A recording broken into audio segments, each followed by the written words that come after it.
അസൂയ കൊണ്ട് നമ്മളെ കൽബ് ഇങ്ങനെ പിണഞ്ഞു നിന്നാൽ പടച്ചോനെ ഒരു അമലിനും കബൂലിയത്തുണ്ടാവില്ല. അതാണ് 3 കാര്യങ്ങൾ. ആ 3 കാര്യത്തിൽ നിന്ന് സാധാരണ ആളുകൾക്ക് രക്ഷയുണ്ടാവില്ല. അള്ളാഹുവിന്റെ ഇസ്മത്ത് കിട്ടിയവർ ഒന്ന് അസൂയയാണ്, മറ്റൊന്ന് വല്ലന്നു തെറ്റിദ്ധാരണയാണ്, മൂന്നാമത്തേത് വത്വീറത്തു ലക്ഷണബോധമാണ്. ലക്ഷണബോധം ചില പക്ഷികൾ കറിയുന്നതിനനുസരിച്ച് അങ്ങനെ ലക്ഷണം പറയാ, ചില ജീവികളുടെ പ്രവർത്തനങ്ങൾക്കനുസരിച്ച് ലക്ഷണം പറയാ.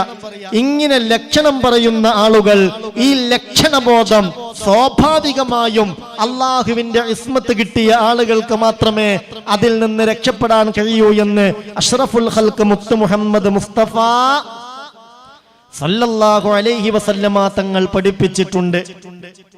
അങ്ങനെ എല്ലാ വിഷയത്തിലും ലക്ഷണം പറയുന്നവരായി നമ്മൾ മാറരുത്. ചിലരൊക്കെ റസൂലുള്ളാഹി പഠിപ്പിച്ചെന്നിട്ടുണ്ട്, അതിന്റെ കൂടെ നിന്നോളൂ, അത് പറഞ്ഞോളൂ. ഉദാഹരണം, ഒരു കോഴി കൂവുന്നത് കേട്ടാൽ അള്ളാഹുവിനോട് നിങ്ങൾ ആഫിയത്ത് ചോദിച്ചോളൂ, റബ്ബിനോട് നിങ്ങൾ ഖൈർ ചോദിച്ചോളൂ.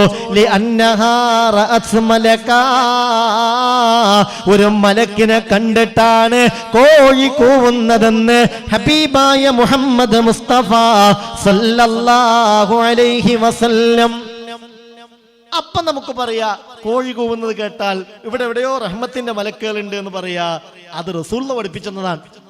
അല്ലാതെ കാക്ക കുറുകുമ്പോഴത്തേക്ക് വിരുന്നാര് വരാണ്ട് നിങ്ങൾ പോയോ? കാക്ക കുറുകുമ്പോഴത്തേക്ക് നോക്കിയാണ് ഇന്ന് വിരുന്നാര് വരാണ്ടിട്ടോ, കാക്ക കുറെ നേരമായി കുറുകുന്നു, അങ്ങനെ വർത്താനം പറയാൻ പാടില്ല. ചില പക്ഷികളുടെ കരച്ചിൽ കേൾക്കുമ്പോഴത്തേക്ക് മരണം ഉണ്ടാവും എന്ന ഒരു ലക്ഷണം പറയാൻ പാടില്ല. അത് തുയറത്താണ്, ലക്ഷണബോധമാണ്. ഇങ്ങനെയൊക്കെ വഴുത് കേട്ടാലും പറഞ്ഞാലും പിന്നെയും മനുഷ്യന്റെ മനസ്സതിലേക്കാണ് പോവുക. നമ്മളിങ്ങനെ വീട്ടിൽ നിന്നൊരു അത്യാവശ്യത്തിന് വഴിക്ക് പോകാൻ വേണ്ടി ഇറങ്ങി, അപ്പോഴാണ് ഒരു കണ്ടം പൂച്ച, ഒരു കറുത്ത പൂച്ച നേരെ ക്രോസ് ആയിട്ടായിട്ട് മുന്നിലൂടെ റോട്ടിലൂടെ പോയാൽ അപ്പൊ പലരും പറയും ഇന്നത്തെ യാത്രയിൽ എന്തോ പ്രശ്നം ഉണ്ട്, ഇന്നത്തെ യാത്രയിൽ എന്തോ ഒരു കെണിയുണ്ട്, എന്തോ ഒരു അപകടം ഒളിഞ്ഞിരിപ്പുണ്ട്, ഇന്ന് പോയാൽ റാഹത്ത് കിട്ടൂല. ഇതൊരു ലക്ഷണബോധാണ്. ഇതാര് പഠിപ്പിച്ചു? എന്തിനാ അത്തരത്തിലുള്ള അന്ധവിശ്വാസങ്ങളുടെ പിന്നാലെ നമ്മൾ പോകുന്നു? അള്ളാഹു നമ്മളെ കാത്തുരക്ഷിക്കട്ടെ. അപ്പൊ അതുകൊണ്ട് എല്ലാം അള്ളാഹുവിന്റെ ഖലാഇനനുസരിച്ച് നടക്കൂ. അതിൽ അടിയുറച്ച വിശ്വാസം വേണം. ആർക്ക് എന്ത് എത്ര എങ്ങനെ എപ്പോ കൊടുക്കണം എന്ന് അള്ളാഹുവിനെ അറിയൂ. അതിൽ നമ്മൾ വിശ്വസിക്കണം.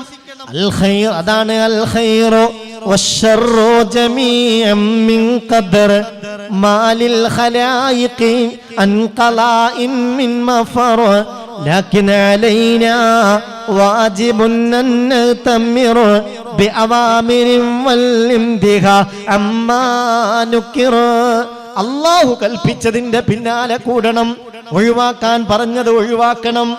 ഇൻഷാ അല്ലാഹ് 8ഓളം വലിയ വിപത്തുകൾ ഈ അസൂയയുടെ ഫലം നമ്മിലേക്ക് എത്തിച്ചേരാറുണ്ട്. ശ്രദ്ധിക്കണേ.